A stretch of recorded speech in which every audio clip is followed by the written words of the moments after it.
Hey everyone, and welcome! So, you're thinking about diving into the huge, incredible world of Morella RG's Universos Fragmentados?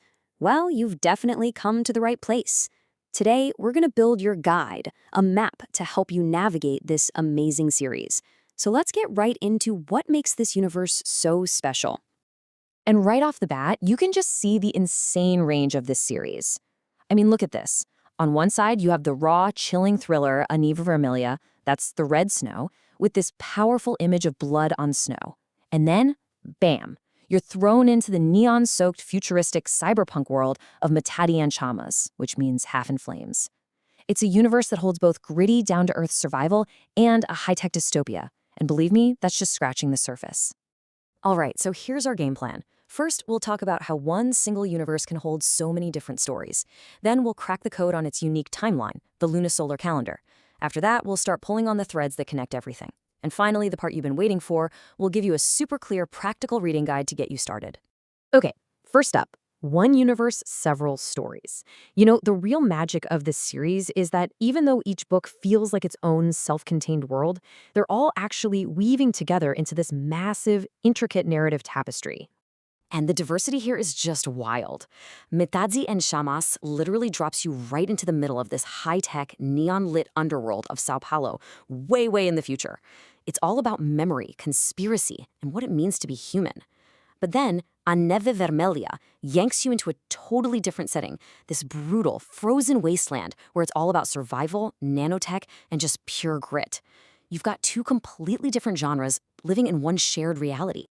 And this world just keeps getting bigger. The next book coming up, Raposa Soñam con Gatos, which is Do Foxes Dream of Cats, is going to take us to a whole new corner of this future, a dystopian Nagasaki, set even a little earlier in the timeline. So that means more characters, more secrets, and yeah, more threads to add to that tapestry. Now, for what might be the coolest, most unique part of this world, the key, which is the lunisolar time.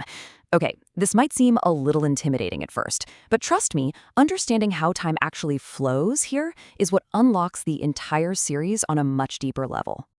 So, the big question, how do you measure time in this universe? Well, the author makes a very deliberate choice to throw out the calendar we all use, and there's a really fascinating reason why. See, in this world, our Gregorian calendar is called the anti-calendar, basically the anti-calendar. It's seen as this rigid, artificial thing that's totally disconnected from nature. The lunisolar calendar, though, is designed to be a living, breathing system. It's based on things you can actually go outside and see. The path of the sun, the real phases of the moon, the pull of the tides. It basically turns time from a sterile grid into a natural rhythm. And it's actually pretty simple when you break it down. It has three parts. First, the solar cycle. That's the year. Then, inside that year, you have 12 lunations. Think of them as months, but they're based on actual lunar cycles. And they have these amazing names like Silent Luna, the moon of silence, or Ira Luna, the irradiating moon. And then, each lunation is made up of lunar days, numbered 0 to 29. See? Not so bad. And here's a little pro tip to help you keep track of the years or the solar cycles.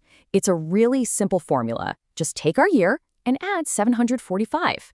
So for example, the year 2134 in our world becomes the solar cycle S2879 in theirs. It's a super handy tool to have in your back pocket as you're jumping between stories and timelines. Okay, so we've got the timeline down. Now let's talk about the threads that connect everything.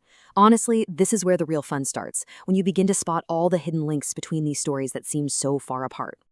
As you start reading, you'll begin to notice little things, and then big things.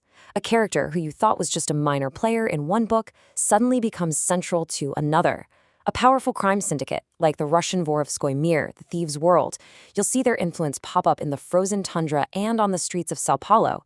And you'll see the same powerful nanotechnologies being used and fought over across the entire world. And then there are characters who are just too big for one book. Take Trix, for example. We meet her in Mitadzi and Chamas, but it's really in A Neve Vermelha that we grasp her full power. The author herself describes her as uma força da natureza, uma loba alfa absolute, feroz, sensível, inquebrável. That means a force of nature, an absolute alpha wolf, fierce, sensitive, unbreakable. She is absolutely one of the core threads you need to follow. Which brings us finally to your reading guide. We've explored the world, we've cracked the timeline, we've found the connections. So, where in the world do you actually begin? So, the author has actually said that every book is designed to be a porta de entrada, a gateway into this universe. That means there's really no wrong way to start. But if you want the richest experience, if you want to see this massive story unfold the way it was intended, starting with the publication order is probably your best bet. And here it is, plain and simple. You start with Mythology and Shamas, or Half in Flames, the big cyberpunk story. Then you move on to A Neve Mea, or The Red Snow, the nanotech thriller. Next on the list will be Rapazes Sonham com Gatos, or Do Foxes Dream of Cats? And you'll want to keep an eye out for what's coming after that, like Mythology na Escuridão, or Half in Darkness. And for those of you who want to go even deeper, the author has actually provided this fascinating list of nonfiction books. These are the books that really dig into the core ideas of the series, things like the wild woman archetype, the female hero's journey, and the historical power of women. This is for anyone who doesn't just want to read the story, but really wants to understand its soul.